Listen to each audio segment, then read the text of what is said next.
बढ़ते हैं आगे। क्या कोई ग्रह इतना हल्का हो सकता है कि अगर उसे किसी विशाल महासागर में डाल दिया जाए तो वो डूबे नहीं, तैरने लगे? सुनने में अजीब लगता है, लेकिन अंतरिक्ष में वैज्ञानिकों ने कुछ ऐसा ही खोजा है। दो ऐसे रहस्यमयी ग्रह जो आकार में दानव हैं, लेकिन उनके इतने हल्के हैं कि उनकी तुलना कॉटन कैंडी से की जा रही है। ये सिर्फ खोज नहीं बल्कि ब्रह्मांड की नई पहेली है। एक रिपोर्ट। आकार में बृहस्पति, वजन रुई जैसे हल्का, पृथ्वी से करीब 1110 प्रकाश वर्ष दूर TOI 791 नाम के तारे के चारों ओर घूमते दो नए एक्सोप्लैनेट खोजे गए हैं। TOI 791b और TOI 791c। दिलचस्प बात यह है कि इन रहस्यमयी ग्रहों को सबसे पहले नासा के प्लैनेट हंटर्स प्रोजेक्ट के तहत आम वॉलंटियर्स ने पहचाना था। साल 2019 और 2023 में मिले शुरुआती संकेतों के बाद दुनिया भर के टेलीस्कोप ने इन पर नजर रखी और करीब 8 साल की लगातार ऑब्जर्वेशन के बाद यह बड़ी खोज सामने आई। इन ग्रहों को वैज्ञानिकों ने ट्रांजिट मेथड से खोजा, यानी जब कोई ग्रह अपने तारे के सामने से गुजरता है तो तारे की रोशनी हल्की सी कम हो जाती है। इसी छोटी सी डुबकी ने इनके अस्तित्व का संकेत दिया। कितना हल्का है TOI 791? पहली नजर में ये सामान्य गैसीय दानव ग्रह लगते हैं। आकार इतना विशाल की तुलना सीधे जुपिटर जैसे ग्रहों से की जाती है, लेकिन असली झटका तब लगा जब वैज्ञानिकों ने इनका द्रव्यमान और घनत्व मापा। TOI 791b का घनत्व सिर्फ 0.038 ग्राम प्रति घन सेंटीमीटर है।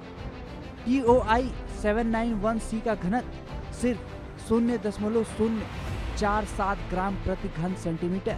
तुलना के लिए जुपिटर का घनत्व 1.33 है और पृथ्वी का 5.5 ग्राम प्रति घन सेंटीमीटर, यानी जुपिटर से 28 से 35 गुना हल्के और कॉटन कैंडी से भी कम घने। वैज्ञानिकों के मुताबिक इन ग्रहों का बाहरी हिस्सा हाइड्रोजन और हीलियम गैस की मोटी परतों से बना है। यही गैस इन्हें फुलाकर विशाल बनाती हैं, मानो कोई ब्रह्मांडीय गुब्बारा हो। इसी वजह से इन्हें कहा जाता है सुपर पफ प्लैनेट। ऐसे ग्रह इतने हल्के होते हैं कि सैद्धांतिक तौर पर अगर कोई पर्याप्त बड़ा जलाशय हो तो वे तैर भी सकते हैं। लेकिन कहानी यहीं खत्म नहीं होती। ये दोनों ग्रह सिर्फ एक ही तारे की परिक्रमा नहीं कर रहे, बल्कि एक बेहद दुर्लभ गुरुत्वाकर्षण रिश्ते में भी बंधे हैं। इसे वैज्ञानिक कहते हैं 5:3 मीन मोशन रेजोनेंस। मतलब जब अंदर वाला ग्रह अपनी कक्षा के 5 चक्कर पूरे करता है, ठीक उसी समय बाहर वाले ग्रह लगभग 3 चक्कर पूरे करता है। यानी दोनों ग्रह लगातार एक दूसरे के गुरुत्वाकर्षण से जुड़े हुए हैं, मानो ब्रह्मांड में एकदम तालमेल के साथ डांस कर रहे हों। इस गुरुत्वाकर्षण बल का असर इतना मजबूत है कि दोनों ग्रह एक दूसरे को लगातार खींचते रहते हैं। नतीजा, अपने तारे के सामने से गुजरने के समय में औसत दर्ज का बदलाव आता है। इन्हीं ट्रांजिट टाइमिंग वेरिएशन को मापकर वैज्ञानिकों ने इनके द्रव्यमान का अनुमान लगाया। TOI 791 सिस्टम है बेहद खास।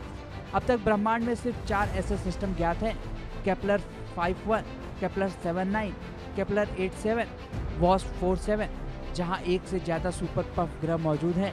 यही बात TOI 791 सिस्टम को बेहद खास बनाती है। यहीं से शुरू होती है असली पहेली। इतने हल्के ग्रह अपने तारे के इतने करीब आकर भी अपना वायुमंडल खोए बिना बचे कैसे? क्योंकि सामान्य तौर पर तारे की तेज रेडिएशन ऐसी हल्की गैसों को उड़ा देती है।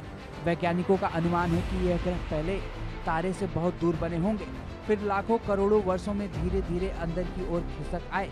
अब इन पर नजर है जेम्स वेब स्पेस टेलीस्कोप की। जेम्स वेब इनके वायुमंडल का विश्लेषण करेगा और शायद इस रहस्य से पर्दा उठाएगा कि आखिर ऐसे ग्रह बनते कैसे हैं।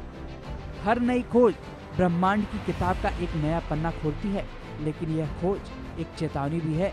शायद हमने ग्रहों को समझा ही नहीं, क्योंकि अंतरिक्ष बार बार कह रहा है इम्पॉसिबल एक्चुअली पॉसिबल है। कॉटन कैंडी से भी हल्के ये सुपर पफ ग्रह एक बार फिर साबित करते हैं कि ब्रह्मांड में नियम वही नहीं जो हम पृथ्वी पर देखते हैं। वहाँ हवा जैसे हल्के ग्रह भी हैं और रहस्य भी अनगिनत।